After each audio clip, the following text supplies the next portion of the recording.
Hey guys, welcome back to another Dragonheir Silent Gods video. In today's video I'm going to be showcasing another one of the Chief Challenge bosses, and that is going to be the Almighty Rook.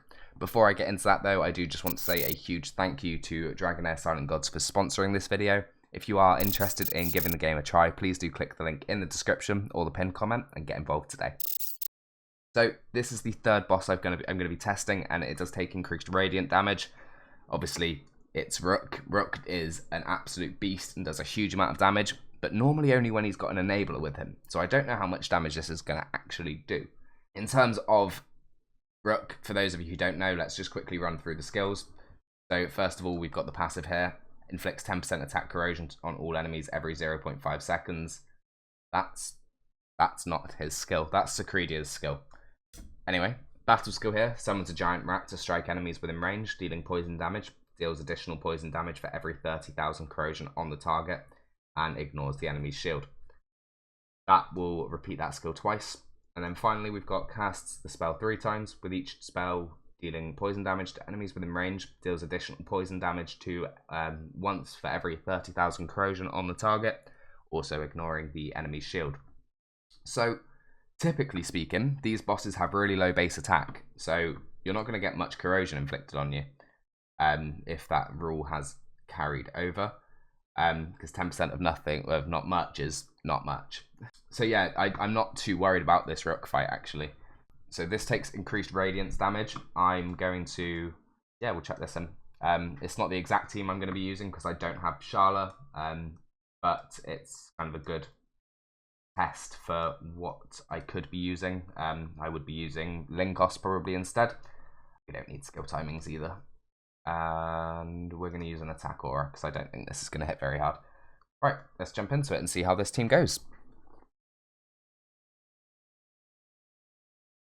So, as I expected, if you look at the green bars on our skills, in fact I'm going to slow this down because this is going to be over very quickly otherwise. So if you look at the green bars on our skills, on our health bars, we're not getting much corrosion here at all, and obviously all of his damage comes from being able to apply a large amount of corrosion, because every 30,000 corrosion is going to start doing additional damage to us.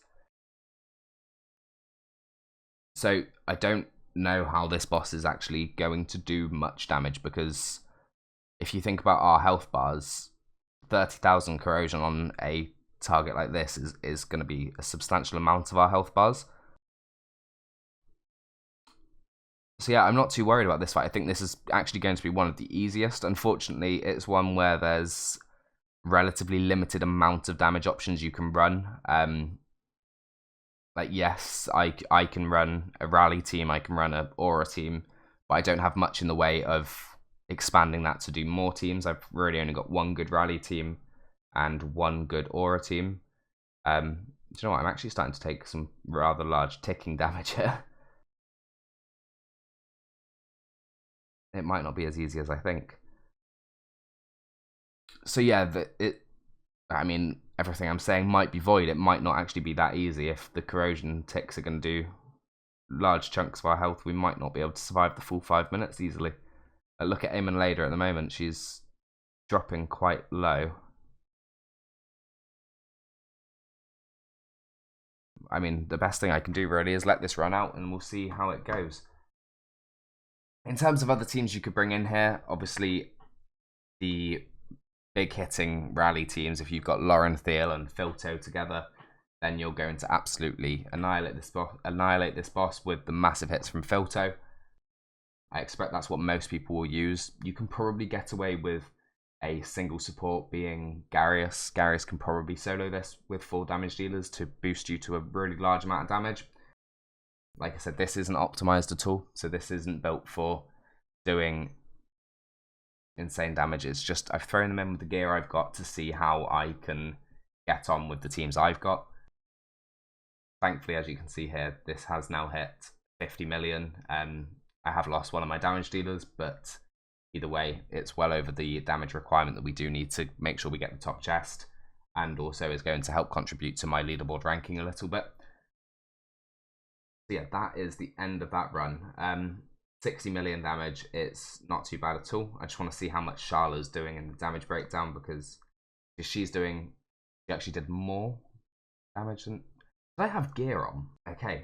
So she actually did more damage than Aemon Lader there. Obviously she's in a relatively good build, so that's interesting. I don't have her, so I can't really test her more on the live servers, but I will probably test around with her a little bit more here. It might just be that the way timings worked without using skill timings, defense penalty wasn't up for Aemon Lader, where it was for Sharla for her ultimate skill. But yeah, we'll see about that. So that is Rook. So I think the damage actually wasn't that bad. It obviously ramped up quite a bit towards the end. It's an interesting one, because if this passive inflicted more corrosion, then Rook would be undoubtedly a very hard boss, but thankfully it doesn't. I wouldn't say it's the easiest one yet, though. I think it's probably going to be relatively doable for most people. But pushing to the high numbers is going to be quite exclusive to those who have very good options. Obviously, Aura is only normally good with Aemon Lader, and Rally does rely on some of the really big hitting legendaries. So that is all for this team. Obviously, throughout the week, I'll be doing more tests, which I may upload as well. I do just want to say once again a massive thank you to Dragonheir Silent Gods for sponsoring this video. If you are interested in getting involved in the game, please do click the link in the description or the pinned comment. But other than that, just a massive thank you to you for watching this video, and I'll see you in the next one.